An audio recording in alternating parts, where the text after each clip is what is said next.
Hello everyone, आप सबका स्वागत है जेम्स ऑफ यूपीएससी में। आज का हमारा एक स्मॉल टॉपिक है रौलत एक्ट। ठीक है, रौलत एक्ट क्या है, इसका कॉजेस क्या है, एक्शन क्या है और इसका रिजल्ट क्या निकला है, इसके बारे में बात करेंगे। ज़्यादा टाइम नहीं लगेगा, 5 मिनट तक लगेगा। 5 मिनट पूरा वीडियो को देखिएगा, रौलत एक्ट आपको पूरा समझ में आ जाएगा। ठीक है, देखिए रौलत एक्ट को और एक एक्ट के नाम से जाना जाता है, कौन सा? Anarchical and Revolutionary Crime act 1990। ठीक है, इसको और एक एक्ट के नाम से जाना जाता है, anarchical and Revolutionary Crime act. ठीक है, पास कब हुआ था? 1990 में। ब्रिटिश इंपेरियल लेजिस्लेटिव काउंसिल, जो कि लंदन इंडिया का था, उसने पास किया था। क्यों पास किया गया था? देखिए, रौलट एक्ट जो था, जैसे देखिए, ब्रिटिश बहुत सारे रेवोल्यूशनरी ऑर्गेनाइजेशन ने जन्म लिया था, तो उसी लिए रौलट एक्ट पास किया गया था। रौलट एक्ट का मकसद है कि कोई को भी, इंडिया के कोई भी पर्सन को अरेस्ट कर लेना विदाउट एनी, देखिए, सस्पेंशन के ऑर्डर पे। ठीक है, सस्पेंड मतलब शक के आधार पे किसी को भी पकड़ लेना, जेल में डाल देना। ठीक है, रौलट एक्ट का मकसद यही था कि किसी को भी सस्पेंशन के बेस पे, किसी को मतलब के ऊपर शक हुआ कि ये रेवोल्यूशनरी है या फिर कुछ और गैंग से रिलेटेड है, तो उसको अरेस्ट कर लिया जाता था इस एक्ट के अकॉर्डिंग। ठीक है, इसी की वजह से देखिएगा जलियांवाला बाग मासेकर हुआ था। ठीक है, उसके बाद देखिए इसका कॉज क्या था। देखिए, dissatisfaction of after world war one. ठीक है, उसके बाद देखिए British government was concern they would not be able to control pollution population. ठीक है, पॉपुलेशन को कंट्रोल नहीं कर पा रहे थे dissatisfaction of world war one से, जो सेटिस्फाई नहीं थे, इसी वजह से ये रौलत एक्ट पास किए थे। ठीक है, इसी का वजह था जलियांवाला बाग मासेकर, याद करके रखिएगा।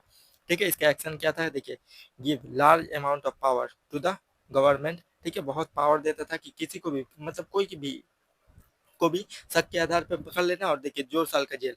ठीक है, 2 साल को जेल दे देना। ठीक है, suspect could be detain in jail for up to 2 year without any charge. ठीक है, कोई भी चार्ज शीट वगैरह नहीं, 2 साल का जेल। कोई भी किसी के पे भी शक आया, 2 साल का जेल डाल दो।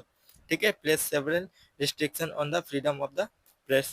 ठीक है, ये एक एक्शन था। उसके बाद देखिए रिजल्ट क्या निकला। देखिए, provide the British had no plan to relinquish control of India, all leader and parties oppose the act. ठीक है, हड़ताल स्ट्राइक बिगन। ठीक है, इसी वजह से हड़ताल स्टार्ट हुआ। इसी वजह से देखिएगा अमृतसर में जलियांवाला बाग मासेकर हुआ। अमृतसर का एक जगह है, वहीं पे बहुत सारे लोग इकट्ठा हुए तो उसी के आधार पे जनरल डायर, जनरल डायर याद करके रहिए, गवर्नर डायर नहीं। उधम सिंह ने जिसको मारा था वो गवर्नर डायर था, और यहाँ पे जो जलियांवाला बाग मासेकर हुआ था उसका कौन था? General Dyer.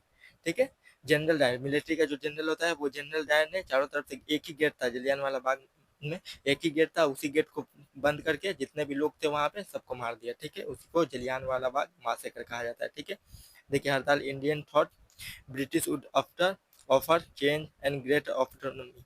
ठीक है, Rowlatt act prove them wrong. ठीक है, ब्रिटिश इंडियन नेशनल कांग्रेस के जितने भी मेंबर थे वो सब के सब रौलट एक्ट को गलत एक्ट कहा जाता है। ठीक है, और ये याद करके सिर्फ आपको ये पॉइंट सिर्फ याद रखिएगा, आपका जितना भी प्री में मेंस में क्वेश्चन आएगा सब हो जाएगा। रौलट एक्ट को ही Anarchical and Revolutionary Crime Act कहा जाता है। ठीक है, 1919 में पास हुआ था।